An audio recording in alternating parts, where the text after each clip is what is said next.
খুব সিম্পলভাবে রান্না করলেও রান্না কিন্তু অনেক মজা হয়। যেমন আজকের এই ডিম বোনাটা অনেক মজার ছিল, তো ভাবলাম শেয়ার করি। তো আমি 4টা ডিম নিয়েছি।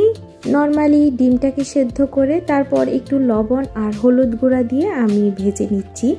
তো একটা ছোট্ট টিপস শেয়ার করি, ডিমটা অনেক সময় ছিটে না ফুটে, তার জন্য আমি উপর থেকে একটু কাঁটা চামচ দিয়ে সামান্য করে কেচে দিয়েছিলাম, অর্থাৎ ফুটো করে দিয়েছি। যেটা দেখাতে পারিনি তো বলে দিচ্ছি, ওটা করে নেবেন, তাহলে ডিমটা জোরে ওই যে ফেটে উঠে সেটা হবে না।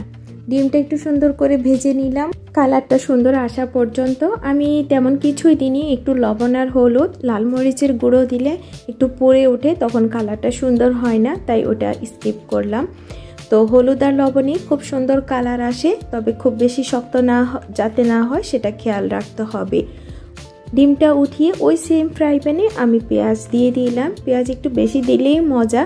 তো এর মাঝে একটু টমেটো পিউরি দিয়েছি, যেটা আমি নিজে ব্লেন্ড করে দিয়েছি, আর কিছু কুচি দিয়ে দিচ্ছি। টমেটো দেওয়ার কাটার সময় ওখানে যে বিচি ছিল ওটা আমি ফেলে দিয়েছি, যাতে টক ভাবটা একটু কম হয়।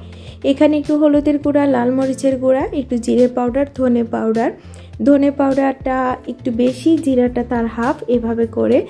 আর মরিচের গুঁড়া তো আপনাদের পছন্দ অনুযায়ী দিবেন। সাথে আমি লবণও দিয়ে দিলাম, যাতে মশলাটা সুন্দরভাবে একেবারে নরম হয়ে কষানো হয়ে যায়। টমেটো আছে তাই এক্সট্রা আর একটু পানি দিতে হচ্ছে না, টমেটোটা একেবারে সফট হয়ে যাবে লবণের কারণে। একটু নেড়ে চেড়ে আমি কিছু সময়ের জন্য ঢেকে রাখবো। ঢেকে রাখলে এটা একেবারে সুন্দরভাবে নরম হয়ে যাবে।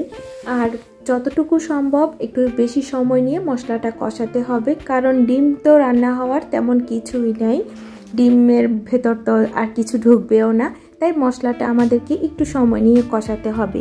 একটা তেজপাতা দিয়ে দিয়েছি সুন্দর একটা স্মেল পাওয়ার জন্য। তো এই পর্যায়ে আমি একটু পানি দিয়েছি, যাতে মশলাটা আমি চাই একেবারে ভালোভাবে কষাতে, কারণ ডিম দেওয়ার পর তো আমরা আর বেশি সময় রাখবো না। তো আবারও কিছু সময়ের জন্য ঢেকে রাখবো। এখন একটু পানিটা শুকিয়ে গিয়েছে, তেলটাও উপরে উঠে এসেছে। তারপর আমি ভালো করে নেড়ে চেড়ে একটু পেঁয়াজ টমেটোগুলা মিক্সড করে নিচ্ছি, আর একটু চেক করে দেখবো লবণ আর মশলার যে একটা কাঁচা ভাব সেটা আছে কিনা। হাতে সময় থাকলে আর একটু সময় নিয়ে রাখা যায়, তাতে আরও ভালো হয়, কিন্তু আমার হাতে একটু টাইম কম, তো যার কারণে আমি ডিমটা দিয়ে দিচ্ছি। ডিমটা দিয়ে চুলার তাপটা মিডিয়ামে রেখে কিছু সময় আমি মশলাগুলো একটু নাড়াচাড়া করব।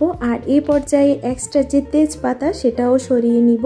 তেজপাতার আর কোনো এখন প্রয়োজন নেই, এটার থেকে যা ঘ্রাণ আসার সেটা চলে এসেছে।